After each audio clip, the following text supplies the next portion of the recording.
Mr. Johnson. Just a comment. You say you want volunteers.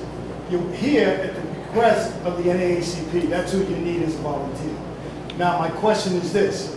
Would either one of you be in favor of changing the city manager type government to a strong mayoral candidate?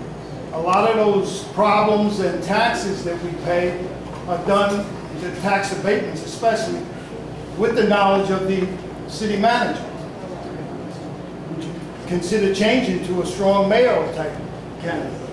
Mr. Parente? Yes, I would take that into consideration. I think it needs further review. There are stipulations that come along with having a strong mayor that we need to address. I believe it is something to do. I don't know the answer off the top of my head, but I think it also has to do with property taxes is also affected by having a strong mayor as well. So I think we need to look at the overall picture and make sure that it's a benefit to the city as a whole. But I would be very much interested to look into that and entertain that. I would be very much in favor of looking into that as well. Right now we have a system where we have a council with 7 people, and that council basically enacts local laws and approves the budget. The city manager submits certain items to the council, and that's up for the council to vote on. Now, with regards to property taxes, the thing about property taxes is the city of New Rochelle only has a small part of the property taxes. Approximately 17% of property taxes go towards the city of New Rochelle. The majority of it is Board of Education, and then you have the rest of it, which is county taxes, and I believe the library tax is 1%. Just 1 second. You keep mentioning, both of you, Board of Education. I don't hear anything out of anybody's mouth about controlling the way the money is spent by the Board of Education. Well, that's not a council issue. Let me finish. If there's only 60% of graduation rate, don't you think the money is being wasted? The Board of Education is a separate entity within the council.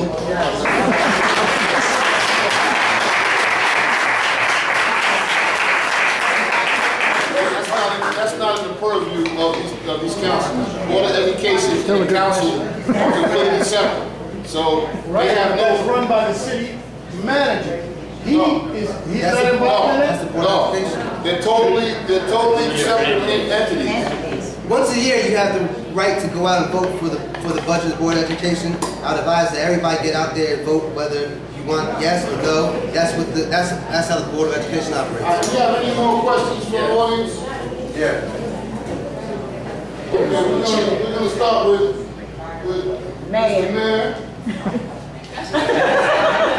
You always ain't bad. Tim Idoni. I want to go back to the tax abatement question for a second, and both please answer them as honestly as you can. I want to give you a scenario. The developer comes into town and buys a vacant piece of property that's paying $200,000 a year in property taxes. It's $5 million. The cost doesn't go there. Builds a $200 million facility, which will be taxed at the tune of about $1.2 million. The city gives them an abatement where you're only bringing in $400,000, $500,000, but over a 10-year period of time, it will roll up to $1.2 million. At the same time, it kicks off $300,000 in new parking revenues. It kicks off $300,000 to $400,000 worth of sales tax revenues. It produces 300 construction jobs during the construction period, which takes about 18 months to get a job out here. And at the end, it produces about 300 to 400 jobs, full and part-time, that are basically going to people who live in District 3, District 4, 1 and 2. No. It's a scenario. Did I say it was real? Don't say no. You sound like a man. Here's the question.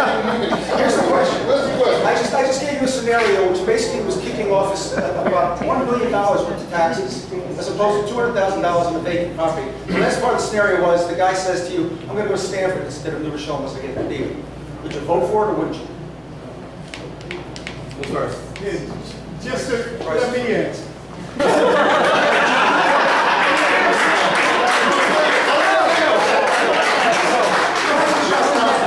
There's no guarantee, you talk about employment, having been here when they had the problems with some of the people that were brought here, there was no guarantee. Excuse me. You sit down and order. No guarantee. And I'm going to the bathroom. Okay, I'm going to the bathroom. Hold on. You can address that because you have a good point. But after.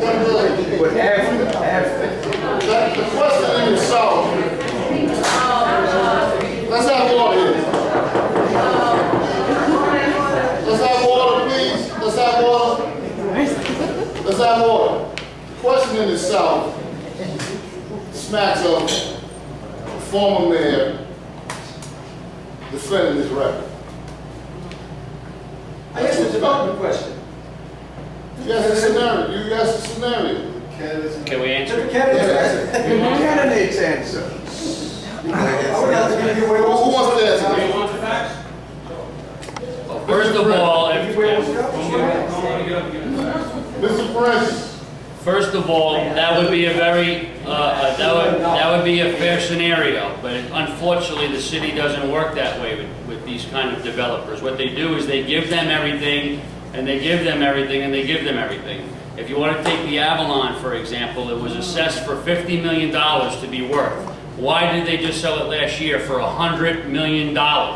They got $50 million more than what the building is worth, because for the new owner of the building is probably going to save about $150 million over 30 years in property taxes. That's all going to be profit in his pocket instead of into our treasury at City Hall to pay for all these programs that we want. Okay, so that's number one. That's number one.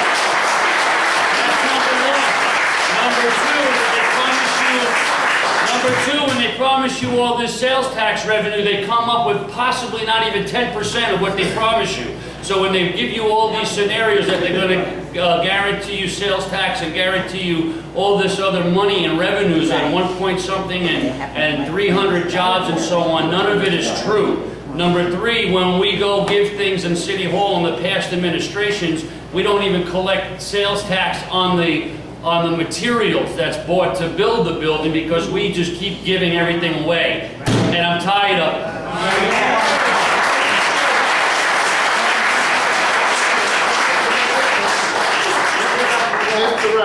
Mr. Rex. Well, the first thing I have to say with regards to the former mayor's question is that is a unique scenario, and look at the Avalon situation. That was 15 years ago. The economic climate was much different back then than it is today.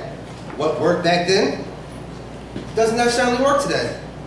I think with me, you have a proven negotiator, somebody who could come in and not make it a black and white issue and look at the bigger picture in terms of what's best for the city, what revenues are coming to the city, what jobs are being created.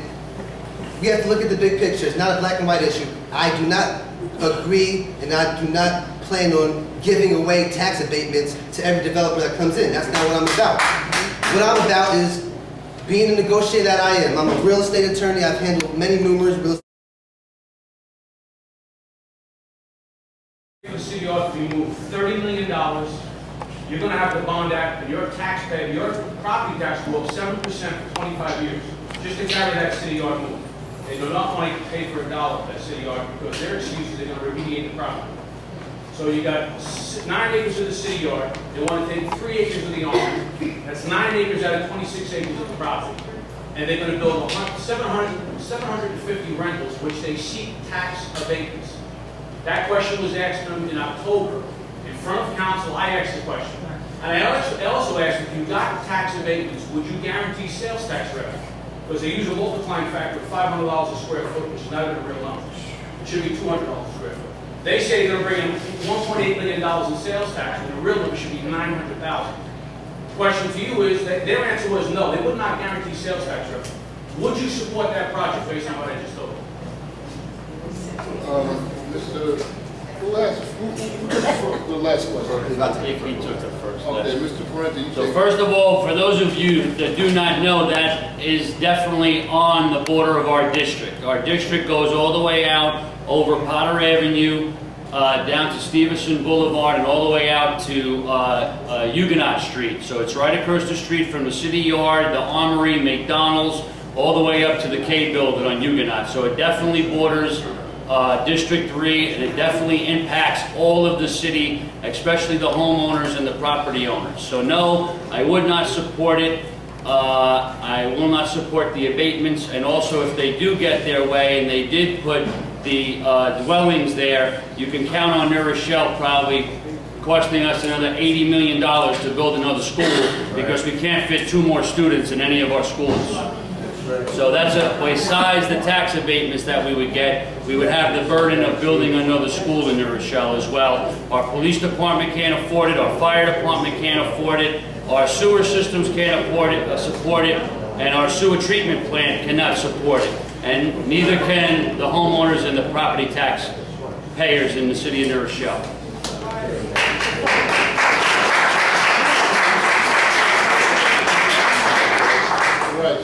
To answer your question, Councilman, it all goes back to the economic times. 10 years ago, that might have been a viable plan. Yeah, but... No, let me finish. Let me stick back for a second. 10 years ago, that might have been a viable plan, but today, I think it's too large. Any plan that involves us having to move our city yard at our own cost, I'm not for that. I believe that whatever developer comes in, we need to have them take care of the city yard, because that's, in these times with our budget is shrinking and we're facing potential layoffs, we can't afford to take on that extra expense. Very good.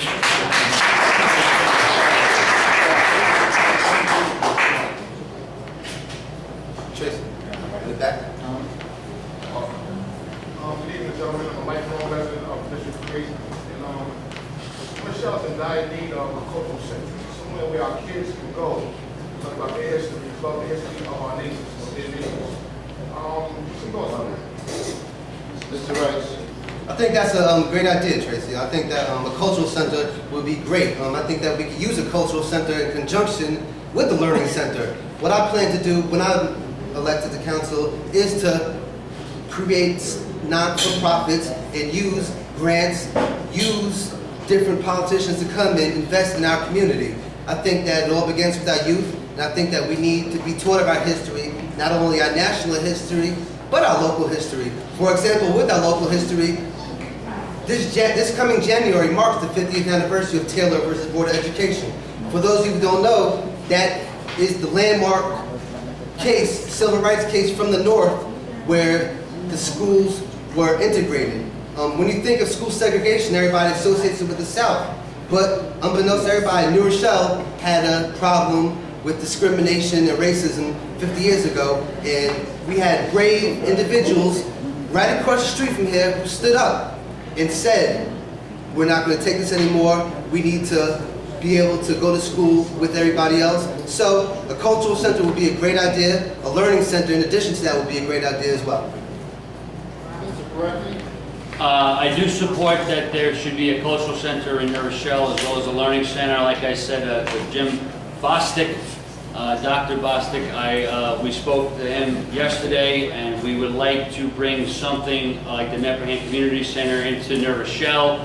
He thought it was a fabulous idea. I also brought to him the property at the Armory, which again is bordering our District 3. The Armory is a vacant building that the city received for $1 to maintain it and use it. It's not been used in 13 years.